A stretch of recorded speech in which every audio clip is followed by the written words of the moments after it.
है। जहां जहां मन जाए वहां वहां से हटाकर इसको एकमात्र श्री भगवान में ही भली भांति लगाए। कल 8 प्रकार की बातें बताई गई थी कि कैसे मन को भगवान में लगाया जाए। जब इस तरह मन भगवान में बार बार लगाया जाता है तो प्रशांत मनसं ह्येनं योगिनं सुखमुत्तमम् उपैति शांतरजसं ब्रह्मभूतमकल्मषम्।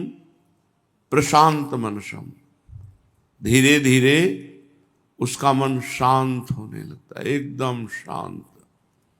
शांत रजसम, उसका रजोगुण खत्म हो जाता है। शुद्ध सात्विक वृत्ति, उसका आप अनुभव भी नहीं कर सकते कि किस कोटि की सात्विक वृत्ति होती। बोलना भार होता है। कौन रस बाढ़े जहां बोली वो, बोलना, देखना, खाना पीना, ये जितनी बाह्य चेष्टाएं सब होती हैं पर वो करता नहीं है, उसकी रुचि नहीं है।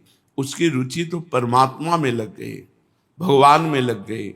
इसलिए प्रशांत मनसं ह्येनं, जिसका मन सर्वथा शांत हो गया है।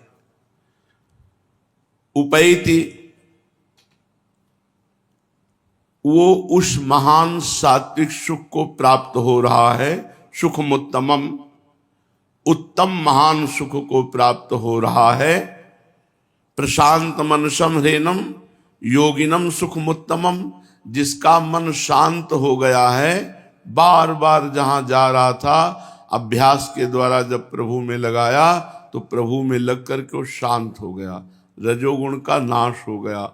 अब उत्तम सुख का प्रादुर्भाव हुआ। जे ही वो आनंद प्रकट हुआ तो ब्रह्मभूत मकल्मषम, वो निष्पाप महापुरुष ब्रह्मभूत हो गया, भगवत प्राप्त हो गया। कौन? जो बार बार अपने मन को जहां जहां जाए वहां से हटाकर प्रभु में लगाया गया। ये अभ्यास बहुत काल तक किया गया। पीछे वर्णन किया गया है कि हारे नहीं, चाहे वर्ष के वर्ष बीत जाए, जन्म के जन्म बीत जाए, हमें हारना नहीं है। हमें हर समय प्रयत्नशील रहना है। अपने मन को प्रभु में लगाने का प्रयास जारी रखना है। सुख मिले न मिले, सिद्धि हो न हो, भगवान मिले न मिले, हमें हर समय भजन करते रहना है।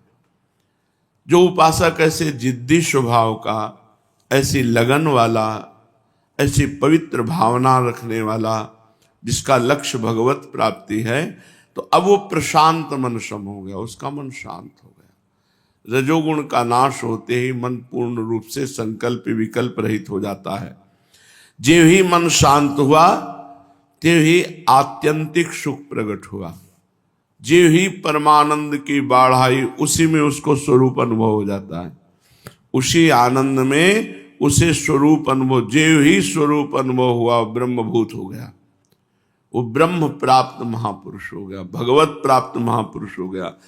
अब श्री भगवान कहते हैं, युञ्जन्नेवं सदात्मानं योगी विगत कल्मषः सुखेन ब्रह्म संस्पर्श मत्यंतम सुखमश्नुते।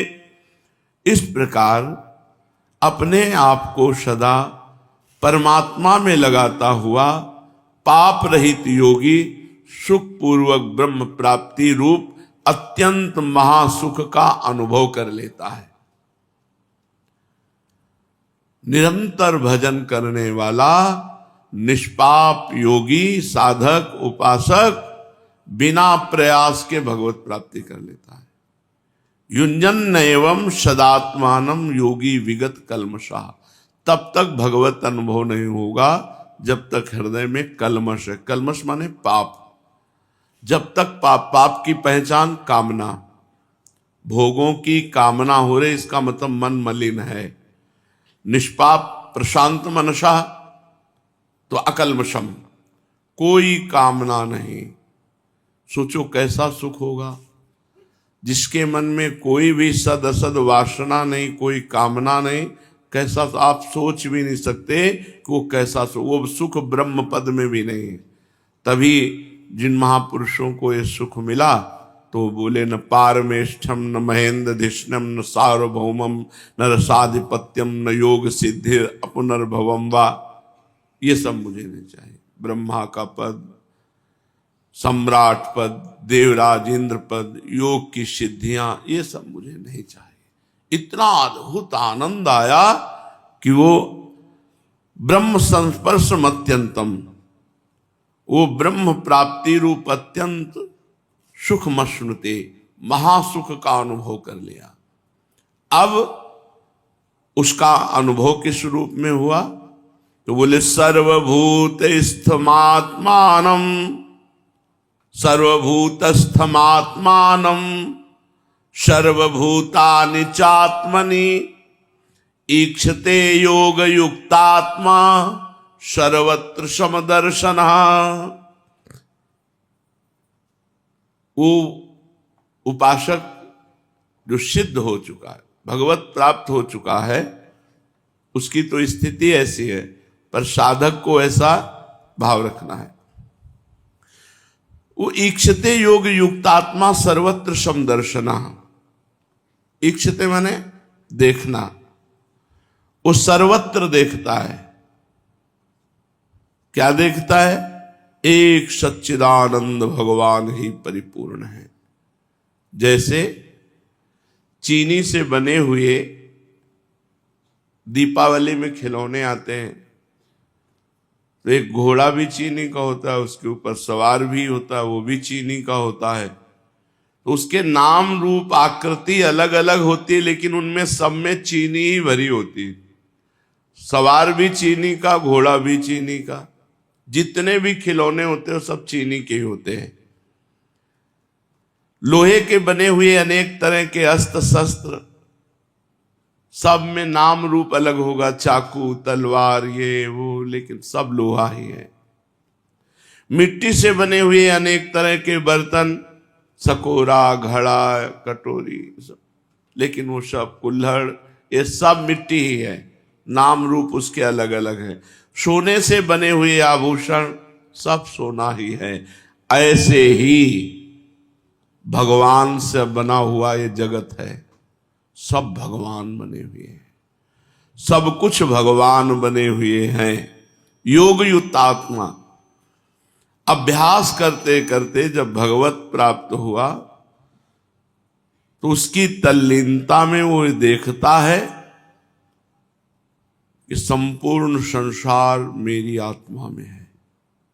जो मेरी आत्मा है, संपूर्ण संसार मेरी आत्मा में। सर्वभूतस्थ मात्मानम, समस्त भूत स्थित है हमारी आत्मा में, और सर्वभूतानि चात्मन, मेरी आत्मा सब भूतों में स्थित है। एकाकार वृत्ति हो गई। इसको सरल भक्ति भाव से जान लीजिए। वो देखता है भगवान मेरे हृदय में विराजमान है, सारा जगत भगवान में विराजमान है, भगवान सारे जगत में विराजमान है। वो ऐसा अनुभव देखता है, भगवान मेरे हृदय में विराजमान है, भगवान के रोम रोम में अनंत ब्रह्मांड है। दिखरावा माते तीन अद्भुत रूप प्रचंड, रोम रोम प्रतिलागे कोटि कोटि ब्रह्मांड, ब्रह्मांड निकाया निर्मित माया, रोम रोम प्रतिवेद कहे। मेरे हृदय में भगवान विराजमान है, और भगवान के हृदय में सारा जगत विराजमान है, और सारे जगत के हृदय में भगवान विराजमान। सर्वभूतस्थम आत्मानम, मेरी आत्मा में संपूर्ण भूत विराजमान है। सर्वभूतानि चात्मनि, मेरी आत्मा ही संपूर्ण भूतों में प्रकाशित हो रही। ईक्षते, ये देखता है कौन? योग युक्त आत्मा, जो योग को प्राप्त हो चुका है, जो योग युक्त अंतःकरण वाला है। तो सर्वत्र समदर्शनः, वो सब जगह एकमात्र परमात्मा को देखता है। संपूर्ण प्राणियों में अपनी आत्मा को, अपने स्वरूप को स्थित देखता है। जैसे साधारण प्राणी सारे शरीर में अपने आप को देखता है, हाथ पैर आंख कान नाक सब कुछ। जो अज्ञानी जीव है वो मैं ही हूं ऐसा देखता है। ऐसे ज्ञानी जीव अनंत ब्रह्मांडों में मैं ही हूं ऐसा अनुभव करता है। कितना उच्च कोटि का उदार ज्ञान प्राप्त हुआ। अनंत ब्रह्मांडों में चराचर जीवों में वो अपने आप को देखता है और अनंत ब्रह्मांड चराचर जीव अपनी आत्मा को देखता है। सब में अपनी आत्मा विराजमान, सब अपनी आत्मा में विराजमान है, वो सबकी आत्मा में विराजमान। एक रह गया, दूसरा द्वितीय कोई नहीं। श्री भगवान कहते हैं जब ऐसी स्थिति को प्राप्त होता है, यो माम पश्यति सर्वत्र सर्वं च मयि पश्यति तस्याहं न प्रणश्यामि सच में न प्रणश्यति।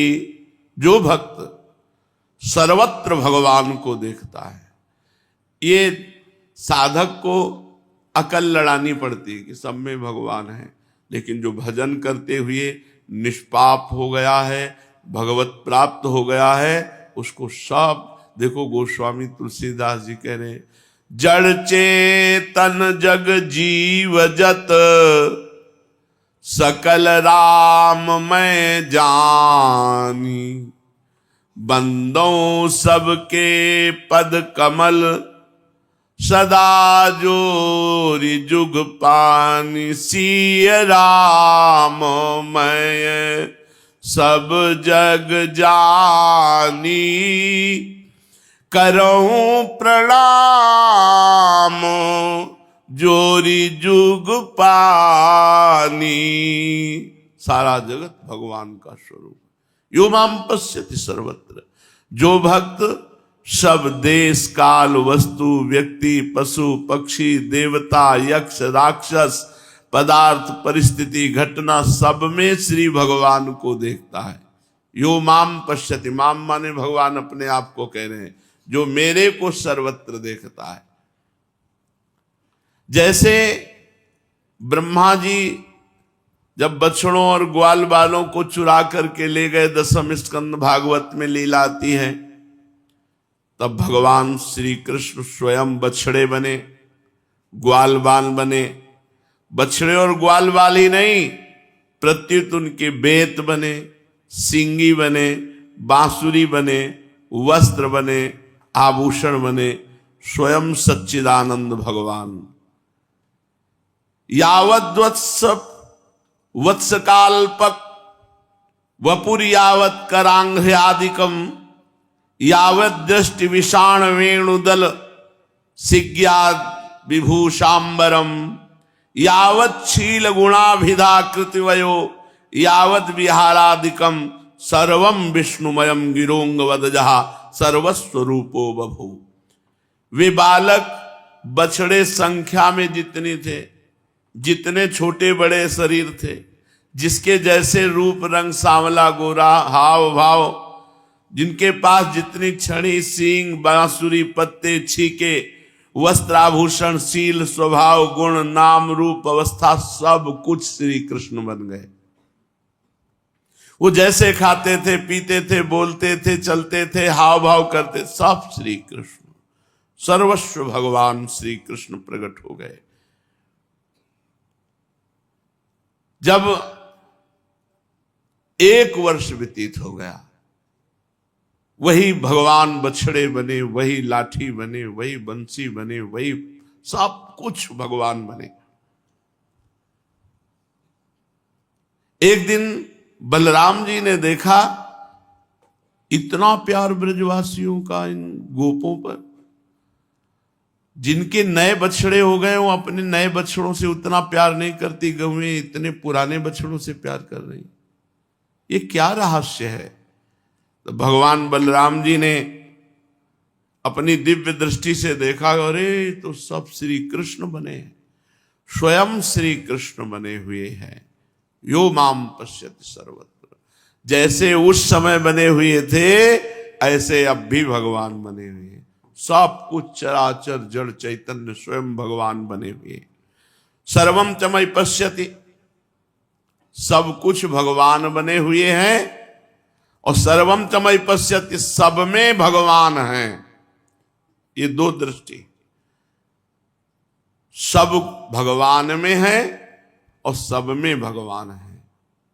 वासना वासुदेवस्य वासितम भुवनत्रयम सर्वभूत निवासोस्मि वासुदेव नमोस्तुते। भगवान वासुदेव की ही वासना से ये त्रिभुवन प्रकट हुआ है, और जो त्रिभुवन प्रकट हुआ है वो स्वयं वासुदेव ही है। ऐसे भगवान वासुदेव को नमस्कार है। सर्वम च मयि पश्यति, जो भक्त देश काल वस्तु व्यक्ति घटना परिस्थिति आदि को भगवान के अंतर्गत देखता है। जैसे गीता का उपदेश देते समय अर्जुन के द्वारा प्रार्थना करने पर भगवान जब विश्व रूप दिखाया तो कहते हैं कि देख अर्जुन, यही कस्थम जगत कृष्णम पश्चाद्य सचराचरम मम देहे।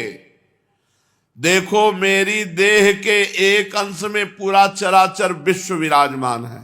इतने विराट भगवान, इतने छोटे हैं भगवान कि चींटी के हृदय में भी आराम से शयन करते हैं, और इतने बड़े हैं कि पूरे अनंत ब्रह्मांड भगवान में वास करते हैं। सब में भगवान वास करते हैं और सब भगवान में वास करते हैं। ये ज्ञान होता है निष्पाप हृदय में। जब भजन करते करते हृदय निष्पाप हो जाता है तब जगह। अर्जुन भी कह रहे कि प्रभु मैं आपके शरीर में संपूर्ण प्राणियों को देख रहा हूं। पश्यामि देवास तव देव देहे सर्वास तथा भूत विशेष संघान। संजय ने भी कहा कि अर्जुन ने भगवान के शरीर में सारे संसार को देखा। तत्रैकस्थम जगत कृष्णम प्रविभक्त मने कधा। तात्पर्य है कि अर्जुन ने भगवान के शरीर में सब कुछ भगवत स्वरूप देखा। ऐसे ही भक्त देखने सुनने समझने में जो कुछ आता है उसको भगवान में ही देखता है, उसे भगवत स्वरूप ही देखता है। जो ऐसा देखता है सब में भगवान को और सबको भगवान में, तस्याहम न प्रणश्यामि। भक्त जब सब जगह भगवान को देखता है तो भगवान कह रहे हैं फिर मैं उसके सामने छुपता नहीं हूं। कहां छिपूं, किससे छिपूं? इसलिए मैं भक्त के लिए सामने प्रत्यक्ष प्रकट हो जाता हूं। तभी तो गोपीजन कह रहे कि कोई दूसरा है क्या? जित देखूं तित श्याममयी है। हम तो देखते हैं जिधर हमारा श्याम सुंदर ही दिखाई देता है। सब कुछ आकाश से लेकर नीचे जो भी चराचर देखती हूं सब श्याम सुंदर। भगवान कह रहे हैं मैं उसके सामने फिर अदृश्य नहीं होता, उसके सामने प्रकट हो जाता हूं। तस्याहम न प्रणश्यामि सच में न प्रणश्यति। जब भक्त भगवान को सब जगह देखता है तो भगवान भी हर समय भक्त के समीप रहते हैं। भगवान भी जैसे, ये भगवान का एक व्रत है, आप जैसे भजोगे वैसे वो भजेंगे।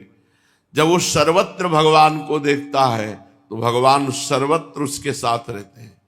भगवान कभी भक्त से अदृश्य ही नहीं होते, अलग ही नहीं होते। भगवान का ये नियम है कि जो जिस प्रकार भगवान की शरण लेता है, भजन करता है, उसी प्रकार भगवान, ये यथा माम प्रपद्यन्ते तास तथैव भजाम्यहम्। तात्पर्य है कि भक्त सब कुछ भूल कर केवल भगवान में तन्मय होकर सर्वत्र भगवान को देख रहा है तो सब कुछ भूल कर भगवान उसी के पीछे पीछे घूमते हैं, उसके साथ साथ घूमते हैं। जहां जहां मेरा भक्त चरण रखे वहां वहां रखो हाथ, पीछे पीछे मैं फिरूं कभी न छाड़ू साथ। भगवान भक्त से घुल मिल जाते हैं, भगवान बात करते हैं, भगवान खेलते हैं, भगवान हंसते हैं। केवल दर्शन ही नहीं, भजन बढ़ाओ। जितना अधिक भजन करोगे पहले तो पाप नष्ट होगा, जलन पैदा होगी, कुछ समझ में नहीं आएगा, कोई सुख अनुभव में नहीं आएगा। जब पाप नष्ट हो जाएंगे तब आनंद का अनुभव होगा। लेकिन नए पाप ना होने पावे, मनोरंजन ना होने पावे, बहुत सावधानी की जरूरत है। नहीं तो हाथी का स्नान भजन होगा। हाथी का स्नान, हाथी को खूब नहाया धुलाया, सूंड से धूल लिया, ऊपर डाल लिया। अब दिन भर माला चलाए और शाम के पाप कर बैठे, मनोरंजन कर बैठे, सब खत्म हो गया। जो आपका अध्यात्म भाव बढ़ने वाला तो फिर वहीं दब गया। फिर दिन भर भजन करो, फिर पाप कर लो, 50 वर्ष ऐसे हो जाते हैं और उसे आत्मानंद का, भगवदानंद का अनुभव नहीं होता। श्री भगवान कहते हैं जो सर्वत्र मुझे देखता है, जो सब में मुझे देखता है और मेरे में सबको देखता है, वो उसकी दृष्टि से मैं कभी ओझल नहीं होता और मेरी दृष्टि से वो कभी ओझल नहीं होता। सर्वभूत स्थितम यो माम भजत्येकत्वमास्थितः सर्वथा वर्तमानोऽपि सयोगी मयि वर्तते। एकत्वमास्थितः, भगवान ने बताया कि जो मेरे को सब में और सबको मेरे में देखता है, उसके लिए मैं अदृश्य नहीं होता, उसकी दृष्टि में होता हूं। और वो मेरे लिए अदृश्य नहीं होता, मेरी वो दृष्टि में रहता है। अदृश्य क्यों नहीं होता? कारण कि संपूर्ण प्राणियों में स्थित मेरे साथ उसकी अभिन्नता हो गई और मेरे साथ उसका अत्यधिक प्रेम हो गया है। भगवान में अत्यधिक प्रेम होने से माया का पर्दा फट गया। अब जिधर देखे श्यामा श्याम, श्यामा श्याम, श्यामा श्याम के सिवा कुछ अनुभव में ही नहीं आता। इसीलिए प्रेमी जन कहने लगते पिय मूर्ति नयनन बसे। ऐसा लगता है पुतरी ही बदल गई, श्यामा श्याम पुतरी बन गई, तो जिधर वो देखता है श्यामा श्याम नजर आता है। भक्त की, सिद्ध भक्त की ऐसी स्थिति होती है, साधक को मान्यता करनी पड़ती, मानना पड़ता है। सब में श्यामा श्याम है, सब में प्रभु हैं, ऐसा मानकर बर्ताव करो। सर्वभूत स्थितम यो माम भजति, सब देश काल वस्तु व्यक्ति घटना परिस्थिति आदि में भगवान ही परिपूर्ण है। ये चराचर जगत भगवत स्वरूप है। यही सच्चा भजन है। बिना इस स्थिति को प्राप्त हुए निकुंज में प्रवेश नहीं होता। हरिवंश महाप्रभु कहते हैं ये क्रूरा अपि पापिनो न च सताम संभाष्य दृश्याश्चे। जो क्रूर है, पापी हैं, जो संभाषण करने योग्य नहीं है, देखने योग्य नहीं है, वो भी सर्वान वस्तुतया निरीक्ष परम स्वाराध्य बुद्धिर्मम। मेरे स्वाराध्य परम बुद्धि मेरी हो गई कि श्री राधा वल्लभ लाल ही सब हैं। चाहे वो क्रूर हो, चाहे दुष्ट हो, चाहे पापी हो, चाहे नीच हो, चाहे संभाषण योग्य न हो, देखने योग्य न हो, छूने योग्य न हो। ये हरिवंश महाप्रभु कह रहे हैं। ये कोई ना सोचे कि ये तो मेरे संप्रदाय की बात नहीं, गीता सबके संप्रदाय की है। प्रथम सुने भागवत भक्त मुख भगवत वाणी। भगवत वाणी गीता और भागवत जब तक नहीं सुनोगे तब तक निकुंज की बात पहुंचने की समझ में ही नहीं आएगी। सर्वभूत स्थितम, भगवान केवल प्राणियों में ही स्थित हैं ऐसी बात नहीं, अप्राणियों में भी। देखो अपने लोग तो अप्राणी की उपासना करके भगवान की प्राप्ति कर ली। अप्राणी पत्थर, पाषाण, पाषाण की ही तो मूर्ति बनती है। अप्राणी ही तो है पाषाण, कोई प्राणी है क्या? कोई चलता फिरता है क्या? काष्ठ अप्राणी ही तो है, सूखा हुआ काष्ठ। अष्टधातु अप्राणी ही तो है, सोना चांदी ये सब अप्राणी ही तो है। लेकिन इनकी मूर्ति बनाकर भावना की तो भगवान की प्राप्ति हो गई। प्राणी में ही भगवान नहीं, अप्राणी में भी भगवान है। जैसे नरसिंह भगवान का प्रादुर्भाव अप्राणी खंभा से हुआ। खंभा कोई प्राणी है क्या? जड़ वस्तु है। जड़ वस्तु से परम चैतन्य सच्चिदानंद भगवान नरसिंह का प्रादुर्भाव हो गया। क्योंकि प्रहलाद जी ऐसे भक्त थे जो सर्वत्र भगवान को देखने वाले थे। हिरण्यकश्यप ने कहा क्या इस खंभे में तेरा हरि है? हाँ। जीव ही घूंसे का प्रहार किया, खंभा फट गया और विकराल रूप से भगवान प्रकाशित हो गए। क्योंकि सर्वत्र भगवान है। सर्वभूत स्थितम, भगवान केवल प्राणियों में ही स्थित है, परंतु वास्तव में ऐसी बात नहीं। भगवान केवल प्राणियों में स्थित नहीं, प्रत्युत संसार के कण कण में परिपूर्ण रूप से स्थित है। जैसे सोने के आभूषण सोने से ही बनते हैं, सोना ही उसमें स्थित रहता है और बाद में आभूषण बिगड़कर सोना ही बनता है। ऐसे ही सब समय देखने वाला सोना ही देखता है, आभूषण नहीं देखता है, ये सब सोना ही है। ऐसे ही स्त्री पुरुष जड़ चैतन्य ये सब स्वयं भगवान बने हुए हैं, स्वयं भगवान। सर्वथा वर्तमानोपि स योगी मयि वर्तते। वो शास्त्र और वर्ण आश्रम की मर्यादा के अनुसार खाते पीते सोते जागते उठते बैठते सभी क्रियाएं करते हुए मेरे में ही बरतता है। भगवान का सतत स्मरण, भगवत स्वरूप में स्थित होकर वो खा रहा है, पी रहा है, चल रहा है, बैठ रहा है, शौच हो रहा है, स्नान कर, सारी क्रियाएं भगवत स्वरूप में स्थित होकर वो मेरे में ही रहता। सर्वथा वर्तमानोपि स योगी मयि वर्तते। भगवान कह रहे हैं सर्वथा वर्तमानोपि, बर्ताव करता है वर्तमान में भगवत स्वरूप में स्थित होकर, जो भी क्रियाएं कर रहा हो भगवान में स्थित होकर। कारण कि जब उसकी दृष्टि में भगवान के सिवाय दूसरी कोई सत्ता ही नहीं रही, तो वो जो कुछ बर्ताव कर रहा है वो कहां करेगा? श्री भगवान में। वो सब बर्ताव श्री भगवान में, मेरे में ही सब कुछ करता है। आत्मौपम्येन सर्वत्र, सर्वत्र, सर्वत्र का सब जब तक समाधान नहीं हो जाएगा तब तक साधक राग द्वेष करता रहता है, लड़ाई झगड़ा करता। अरे अपने प्रभु से लड़ाई झगड़ा, सब में प्रभु, अपने प्रभु को गाली दे रहे हो, अपने प्रभु के प्रति द्वेष।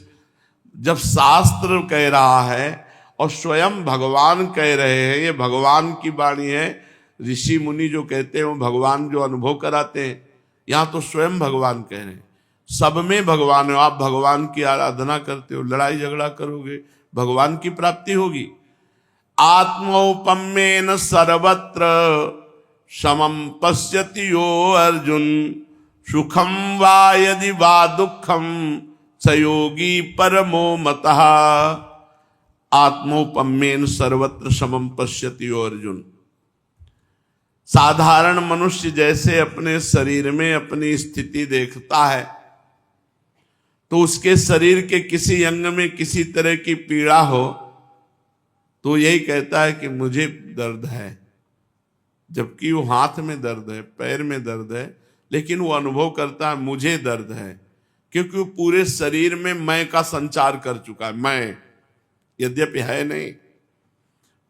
जैसे अज्ञानी मनुष्य अपने शरीर को प्यार करता है, कहीं भी चोट लगे तो सीधे उसको चोट लगती है, ऐसे ही सब प्राणियों में प्यार, चराचर जगत में सब दूसरे को। पर दुख द्रवै सो संत पुनीता, जो दूसरे के दुख को देखकर द्रवित हो गया। जैसे अपने हाथ में पीड़ा तो अपनी पीड़ा, ऐसे दूसरे को पीड़ा तो अपनी पीड़ा। सब में भगवान विराजमान है, सब में प्रभु विराजमान है, और प्रभु हमारे प्राण प्यारे हैं, तो मेरे प्रभु को कष्ट है, मेरे प्रभु, ऐसी भावना। प्राणियों में भगवान को समान देखने वाला भक्त सभी प्राणियों का समान रूप से सुख चाहता है। इसलिए हमारा धर्म जो हित धर्म है वो प्रधान वृत्ति रखता है, सुख देवे को चावचित सब सो हित निष्काम। सबसे निष्काम भाव स्वयं रखकर, स्वयं से कोई चाह नहीं, लेकिन उसके सुख देने की भावना है। ये हमारा धर्म है। नाम वाणी में निरंतर चित्त लगा हुआ है। सुख देवे को चावचित सब सो हित निष्काम, या सुधर्म हरिवंश को नाम गिरा विश्राम। या तो नाम जब चल रहा है, या चतुरासी जी चल रही, वाणी जी चल रही है, और व्यवहार में सबको सुख देने की भावना। किसी भी संप्रदाय में किसी भी भाव से यदि जगत से मुक्त होना चाहते हो तो सब में भगवान को देखना है, सबको सुख देने की भावना रखनी है। परहित सरिस धर्म नहीं भाई, दूसरे को सुख देने के बराबर कोई धर्म नहीं है। उसके सामने कोई प्राणी दुखी आ जाए तो उसको ऐसा दुख होता है कि जैसे अपने शरीर में पीड़ा हो। अपने शरीर में पीड़ा हो तो लगता है कैसे दुख दूर करूं, अब कोई उपाय नहीं है तो पीड़ा युक्त हो गया। ऐसे ही दूसरे के दुख को देखकर हे भगवान मैं कैसे इसके दुख को दूर करूं, क्या उपाय करूं ये दुख निवृत्त हो जाए। अब उसको उपाय नहीं समझ में आ रहा है इसलिए खुद दुखी हो रहा है। दूसरे के दुख से दुखी हो जाना ये महान संत का लक्षण है। पर दुख द्रवेश संत पुनीता, यही भगवान के प्रेमी भक्त का लक्षण है। सर्वत्र कहने का तात्पर्य है उसके द्वारा वर्ण आश्रम देश भेद संप्रदाय आदि का भेद न रखकर सबको समान रीत से सुख पहुंचाने की स्वाभाविक चेष्टा। पशु पक्षी वृक्ष लता स्थावर जंगम सभी प्राणियों की भी समान रीत से सुख पहुंचाने की चेष्टा, साथ ही साथ उनका दुख दूर करने का स्वाभाविक उद्योग। ये केवल भारत में ही है। ये भारत भूमि परम पवित्र है। यहाँ कीड़ा मकोड़ों की भी सुरक्षा की बात कही गई कि सब में पशु पक्षी सब में, और बाहर तो भक्षण करते हैं, यही आहार करते हैं, पशु पक्षियों का आहार करते हैं, कीड़े मकोड़े का आहार करते हैं। गाय भैंस सुअर कुत्ता पशु कुछ नहीं बच रहा, सब काट काट के खा रहे हैं। ये केवल भारत पवित्र देश है, इसमें जो दूषण आया है ये दूसरे देशों का अनुकरण करने से गंदी बातें आई हैं। ये परम पवित्र महान धार्मिक महान तपस्वियों का देश है भारत। देखो यहाँ क्या उपदेश भगवान अवतार लेकर कह रहे हैं, समस्त प्राणियों को सुख पहुंचाना, चाहे पशु हो चाहे पक्षी हो कीट हो पतिंगा हो वृक्ष हो, किसी को नहीं कष्ट देना, सबको सुख पहुंचाना। अपने शरीर के अंगों का दुख दूर करने की समान चेष्टा होने पर भी अंगों में जैसे भेद दृष्टि रहती है रहना भी चाहिए।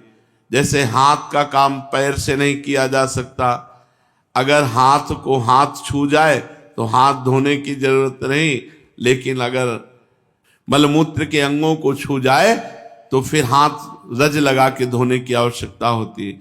ऐसे ही हम व्यवहार तो करेंगे सब में भगवत भाव, लेकिन ये व्यवहार इसमें अंतर रहेगा।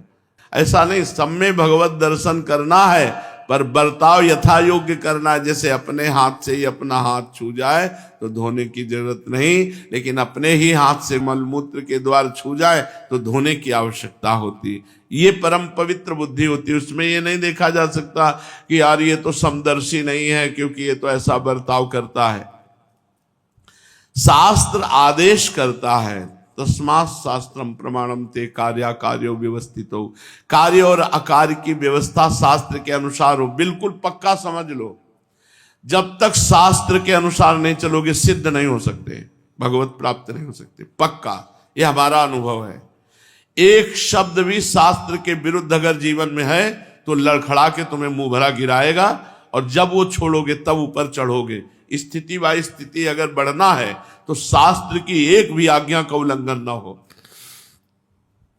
संत सदगुरुदेव की एक भी बात का उल्लंघन न हो, तो आप अध्यात्म की ऊंचाई पर चढ़ सकते हो। नहीं खाओ पियो मौज करो, अध्यात्म की ऊंचाई पर चढ़ना कठिन है।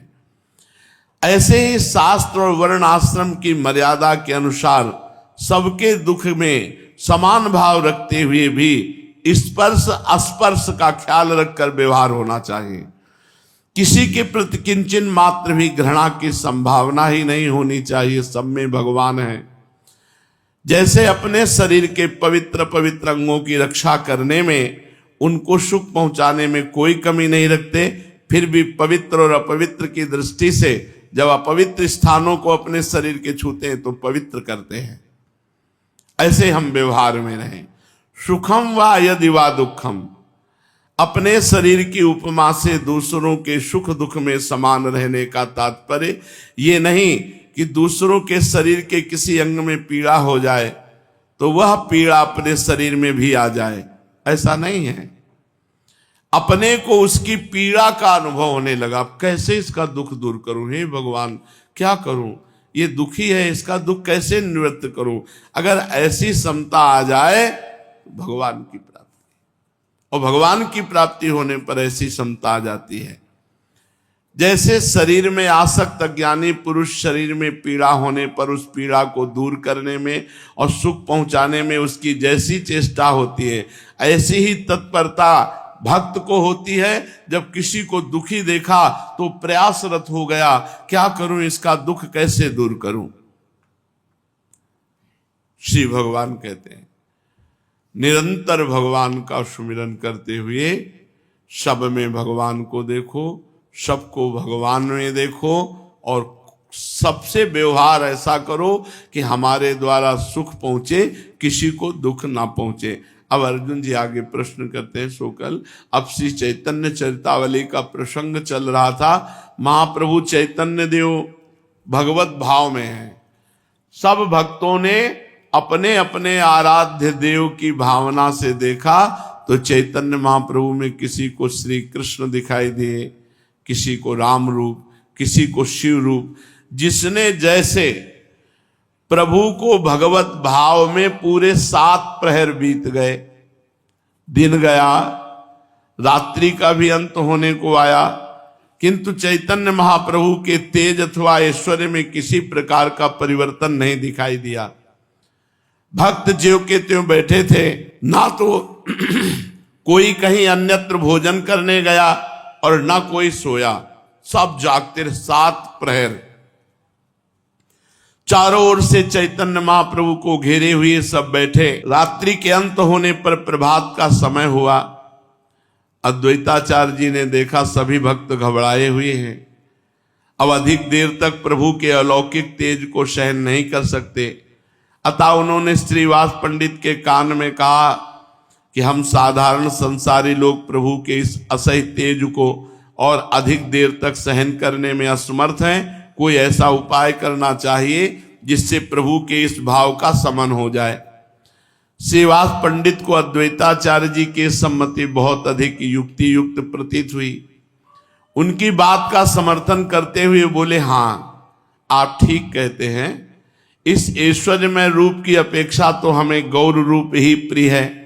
हम सभी मिलकर प्रभु से प्रार्थना करें कि प्रभु अब इस अपने अद्भुत अलौकिक भाव को संवरण कीजिए, हम लोगों को फिर उसी गौर रूप के दर्शन दीजिए।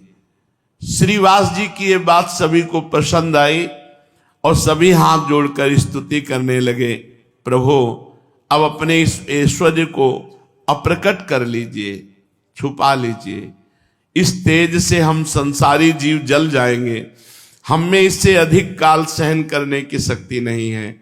अब हमें अपना वही गौर रूप दिखाइए।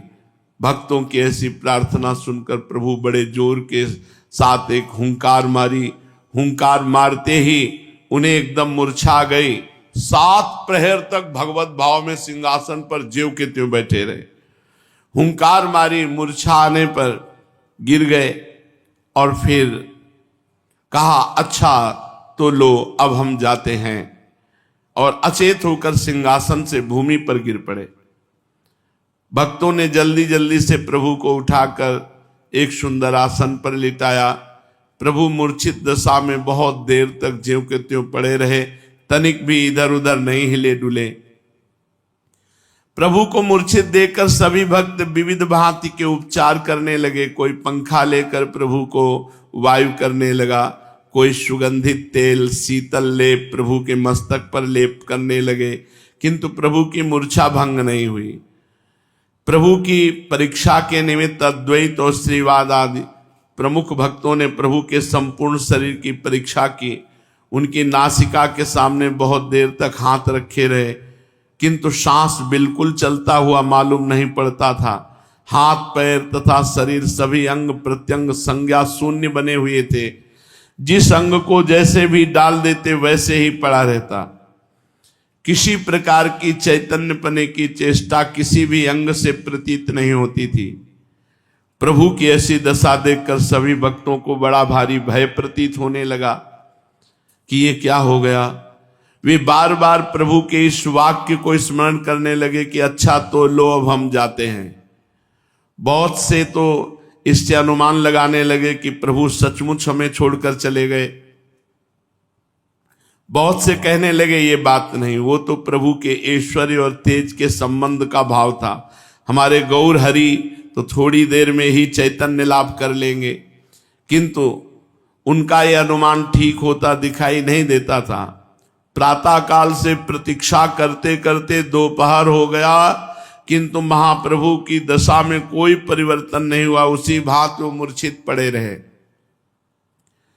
जेठ का महीना था। भक्तों को बैठे बैठे 30 घंटे हो गए। 30 घंटे बैठे बैठे प्रभु की दशा देखकर सभी व्याकुल हो गए। सभी उसी भाव से प्रभु को घेरे हुए बैठे थे। न कोई शौच स्नान को गया और न किसी को भूख प्यास की सुधि रही। सभी प्रभु के भाव में अधीर हुए चुपचाप बैठे थे। बहुतों ने तो निश्चय कर लिया था कि यदि प्रभु अंतर्ध्यान हो गए, मूर्छा भंग नहीं हुई, तो हम सब बिना खाए पिए यहीं प्राण त्याग देंगे। इसी उद्देश्य से बिना रोए पीटे धैर्य के साथ सब प्रभु के चारों ओर बैठे थे। प्रातःकाल श्रीवास पंडित के घर के किवाड़ एक दिन पहले बंद हुए थे और ज्यों के त्यों वो बंद ही रहे दूसरे दिन दोपहर तक। इस घटना की सूचना सची माता को देना उचित नहीं समझा गया, क्योंकि वहां तो प्रायः सब के सब अपने अपने प्राणों की बाजी लगाए हुए बैठे थे।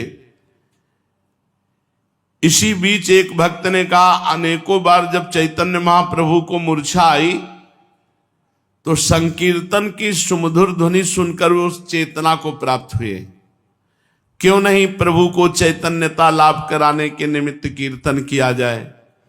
ये बात सभी को पसंद आई। चारों ओर से खोल मृदंग ताल वाद्य बजा करके हरे राम राम राम हरे हरे, हरे कृष्ण कृष्ण कृष्ण हरे हरे, इस महामंत्र का संकीर्तन करने लगे।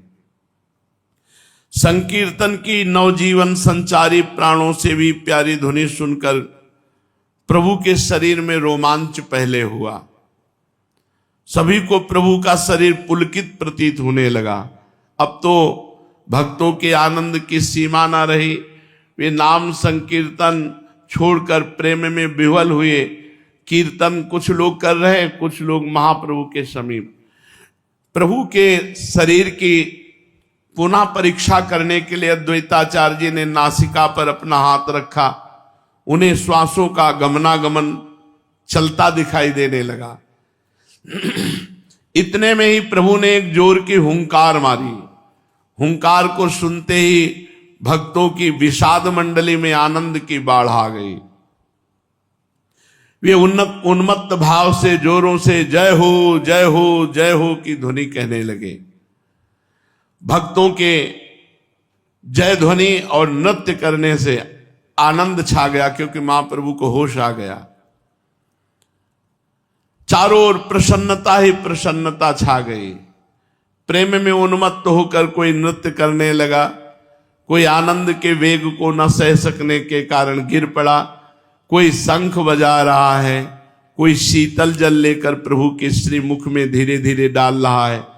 इस प्रकार श्रीवास जी का घर संपूर्ण घर आनंद का सागर बन गया, जिसमें भक्तों की प्रसन्नता की हिलोरें उठ उठकर दिशाओं को गुंजाती हुई भीषण शब्द कर रही थी। थोड़ी ही देर के अनंतर प्रभु आंखें मलते हुए निद्रा से जागे हुए मनुष्य के भांति उठे और अपने चारों ओर भक्तों को एकत्रित और बहुत से अभिषेक की सामग्रियों को पड़ी देखकर आश्चर्य के साथ पूछने लगे, ये क्या है? हम कहां आ गए? आप लोग यहां क्यों एकत्रित हैं? आप सब लोग इस प्रकार विचित्र भाव से यहां क्यों बैठे हुए हैं? प्रभु के इन प्रश्नों को सुनकर भक्त एक दूसरे की ओर देखकर मुस्कुराने लगे। प्रभु के इन प्रश्नों का किसी भी ने कोई उत्तर नहीं दिया। इस पर प्रभु ने श्रीवास पंडित को संबोधित करके पूछा, पंडित जी बताइए ना, असली बात क्या है? हमसे कोई चंचलता तो नहीं हो गई? अचेतनावस्था में हमसे कोई अपराध तो नहीं बन गया? ठीक ठीक बताते क्यों नहीं? अपनी हंसी को रोकते हुए श्रीवास पंडित कहने लगे, अब हमें बहकाइए नहीं, बहुत बनने की चेष्टा ना कीजिए। अब यहां कोई बहकने वाला नहीं है। प्रभु ने दुगना आश्चर्य प्रकट करते हुए कहा, बहकाना? बताते क्यों नहीं? क्या बात हो गई? हम क्या बहका रहे हैं? इस पर बात को टालते हुए श्रीवास जी ने कहा, कुछ नहीं, बस आप संकीर्तन में अचेत हो गए थे, इसलिए आपको चैतन्य लाभ कराने के निमित्त सभी भक्त मिलकर कीर्तन कर रहे थे। इस बात को सुनकर प्रभु लज्जित होते हुए कहा, अच्छा तो ठीक है, आप लोगों को हमारे कारण बड़ा कष्ट हुआ, आप सभी लोग हमें क्षमा करें, बहुत समय बीत गया, अब चलकर गंगा स्नान करते हैं और संध्या वंदन आदि। मालूम होता है प्रातःकालीन संध्या भी नहीं हुई। ये सुनकर सभी भक्त स्नान संध्या के निमित्त गंगा जी की ओर चले। जिन्हें भगवत भक्ति की प्राप्ति हो गई है, जो प्रभु प्रेम में मतवाले बन गए हैं, उनके सभी कर्म लोक बाह्य हो जाते हैं। जो क्रिया किसी उद्देश्य की पूर्ति के लिए की जाती है उसे कर्म कहते हैं, किंतु वैसे ही निरुद्देश्य रूप से केवल करने के निमित्त जो चेष्टाएं क्रियाएं होती हैं उन्हें लीला कहते हैं। बालकों की सभी चेष्टाएं ऐसी ही होती हैं, उनमें कोई इंद्रियजन्य सुख स्वार्थ या कोई उद्देश्य नहीं होता, वे तो वैसे ही निरुद्देश्य भाव से होती हैं। भक्तों की सभी चेष्टाएं इसी प्रकार की होती हैं, इसलिए उन्हें कर्म न कहकर लीला ही कहने की प्राचीन परिपाटी चली आई है। भक्तों की लीलाएं प्रायः बालकों की लीलाओं से बहुत ही अधिक मिलती जुलती हैं। जहां लोक लज्जा का भय है, जहां किसी वस्तु के प्रति अश्लीलता के कारण घृणा के भाव हैं, जहां दूसरों से भय की संभावना है, वहां असली प्रेम नहीं। बिना असली प्रेम के विशुद्ध लीला हो ही नहीं सकती।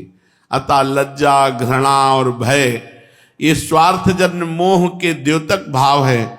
भक्तों में तथा बालकों में तीनों भाव नहीं होते, न लज्जा, न घृणा, न भय। इसीलिए बालकों का हृदय विशुद्ध कहा गया है। प्रेम में उन्मत्त हुआ भक्त कभी तो हंसता है, कभी रोता है, कभी गाता है, कभी संसार की लोक लाज छोड़कर वस्त्र का भी ध्यान नहीं रहता, दिगंबर होकर नाचता है। उसका चलना विचित्र, उसका विलक्षण भाव विचित्र। ये सौभाग्य मिला ऐसे भक्त के दर्शन। बड़ी उच्च कोटि की अवस्था, 1 मिनट भी नींद नहीं, 4 दिन रुके थे। अद्भुत स्थिति। बच्चे उनकी नीचे के वस्त्र पकड़ के खींच लिए, फट दिए, सब दिगंबर ऐसे, और निरंतर नाम चल रहा था। चेहरा चमकता हुआ बालक जैसा, 40 वर्ष की अवस्था होगी उनकी। बीच में बड़े जोर से चीखते थे, नीलमणि, बड़े जोर से। और हर समय उनके नेत्र चढ़े हुए। जवान तो मशीन की तरह नाम ले रहे थे। 4 दिन रुके थे, 1 मिनट सोते नहीं देखा। पर यह भी उनको ज्ञान नहीं था कि हम सोच कहां हो रहे हैं। पागलों जैसी चेष्टाएं, और 1 सेकंड के लिए नाम बंद नहीं हो रहा था। बड़ी उच्च कोटि की अवस्था थी। उनका चलना विचित्र होता है। वो प्रेमोन्मत्त हुआ भक्त कभी तो हंसता है, कभी रोता है, कभी गाता है, कभी संसार की लोकलाज छोड़कर दिगंबर वेश तांडव नृत्य करने लगता है। उसका चलना विचित्र, उसका हंसना विचित्र, उसकी चेष्टाएं उन्मादमयी, उसके भाषण में निरर्थकता, और उसकी भाषा संसारी भाषा से भिन्न है। वो बालकों की भांति सबसे प्रेम करता है, उसे किसी से भय नहीं, किसी बात की लज्जा नहीं। नंगा रहे तो भी वैसा, और वस्त्र पहने रहे तो भी वैसा, उसको कोई इससे परिवर्तन नहीं। बिल्कुल जैसी स्थिति कही जा रही है यही स्थिति उनमें थी, और लोग पागल से ज्यादा कुछ नहीं समझते थे।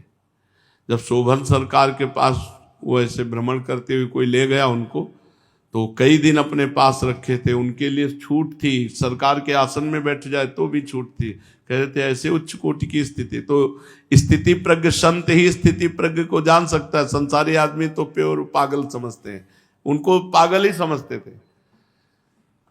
कोई भी उनको संत नहीं कहता था, कोई उनको भक्त नहीं मानता था, पागल। और उच्च कोटि की अवस्था उनकी। जैसे श्री सुखदेव जी को कौन भक्त मानता था? सब स्त्रियां बच्चे पीछे, कोई ईंट मार रहा है, कोई को जब देखा बड़े बड़े ब्रह्म ऋषि प्रणाम कर रहे हैं, उठकर खड़े हो गए, तब समझा कि ये महापुरुष हैं। उसे बाह्य वस्तुओं की कोई अपेक्षा नहीं, वो संसार के विधि निषेध का गुलाम नहीं। अवधूत नित्यानंद जी की यही दशा थी। 32 वर्ष की अवस्था होने पर भी वो सदा बाल्य भाव में रहते थे। बच्चों की तरह जैसे दाल भात खा रहे हैं, तनिक सी बात में नाराज हुए, पूरा दाल भात लपेट लिया, उठे और भाग पड़े। बच्चों की तरह उनका। श्रीवास जी बच्चों की तरह इन्हें रोकते, आओ नाराज मत हो। गौरांग महाप्रभु इन्हें बार बार समझाते कि ऐसी विचित्र दशा क्यों करते हो, पूरे शरीर में दाल भात लगाए, घर से भाग पड़े। नाराज हो गए तो खाते खाते दाल भात ऐसे लगाया और ऐसे भाग पड़े। ये किसी की एक नहीं सुनते, ये सदैव प्रेम नशे में उन्मत्त रहते थे, शरीर का होश नहीं। यहां तक कि वस्त्र गिर गया तो उठाकर बांधने की भी हिम्मत नहीं, सुधी नहीं, भगवदाकार वृत्ति। अब ये दिगंबर ऐसे ही दाल भात लपेटे, शरीर में कोई कपड़ा नहीं हो, ऐसे ही जा रहे हैं चैतन्य महाप्रभु के घर, बाजार से निकलते हुए। 32 वर्ष की अवस्था है। बालक मिल गए तो बालकों के साथ वैसे ही खेल रहे, भक्तों के साथ क्रीड़ा कर रहे। एक दिन ये श्रीवास पंडित के घर के आंगन में खड़े ही खड़े कुछ खा रहे थे, इतने में कौवा आया। ठाकुर जी के घी के दीपक के पात्र को उठाकर ले गया। मालती देवी ने कहा, देखो ये तो ठाकुर जी की आरती का पात्र ले गया। माता को दुखी देखकर एक कौवे को टुकड़ा दिखाकर पुचकारते हुए कहने लगे कि कौवा भैया आ जा, पूरा घायल कर दे। माता इनकी चपलता से आश्चर्यचकित हो गई। इतने में कौवा आया और जो नित्यानंद महाप्रभु टुकड़ा दिखा रहे थे उसको ले गया और आरती दे गया। तो जो श्रीवास की पत्नी थी उनको लगा कि ईश्वर कोटि के महापुरुष हैं। माता इनकी इन बाल चपलताओं से बड़ी ही प्रसन्न हुई। अब जल्दी से घर के बाहर निकली, बाजार में होकर। अब ये नित्यानंद महाप्रभु पागलों की तरह दौड़े जा रहे थे, न शरीर का होश था, न रास्ते की सुधि थी। किधर जा रहे हैं, कहां जा रहे हैं, इसका कुछ भी पता नहीं। बच्चों ने खेल खेल में इनकी लंगोटी खोल दी। तो दिगंबर, ये भागवत में वर्णन है कि जब भगवान की उन्मत्तता छाती है तो जैसे अधिक शराब पिए हुए पुरुष को पता नहीं रहता कि नाली में पड़ा है, उसके शरीर का वस्त्र खुल गया है या नहीं, ऐसे ही भगवदा उन्मत्त अवस्था में होता है। उसको शुद्ध नहीं, शरीर में वस्त्र है कि नहीं। ऐसे भी महापुरुष के दर्शन हुए। स्वामी परमानंद जी महाराज अपने आसन से उठे, ऐसे दिगंबर निकल रहे हैं, पूरी समाज खड़ी है, सब उनको नमन कर रही है। कहाँ बैठ जाए, कैसे खड़े हो जाए, कैसे चले, कोई शुद्ध नहीं, भगवदाकार वृत्ति। ये उनकी होती जो रात दिन भजन में लगे। 2-4 माला से ऐसे कपड़े उतार के फेंक दोगे तो डंडा चलेगा। नाटक मत करना, नहीं पोल खुल जाएगी जहां डंडा चलेगा। हाँ, तो ऐसे महापुरुषों के डंडा भी चलता है। डंडा चलने पर भी वो अपनी स्थिति में रहते हैं। केवल पूजा प्रणाम ही नहीं, डंडा भी चलते। कोई ऐसा महापुरुष नहीं जिसको डंडा ना मिले हो, कोई ऐसा नहीं जिसको डंडा ना खाने पड़े हो। चाहे अनंग बोधाश्रम स्वामी जो, चाहे जो, क्योंकि संसारी कुछ ऐसे होते हैं वो समझते हैं पागल हैं, और जहां उनको थप्पड़ आया, डंडा मारा, वो अपने स्वरूप में रहते हैं।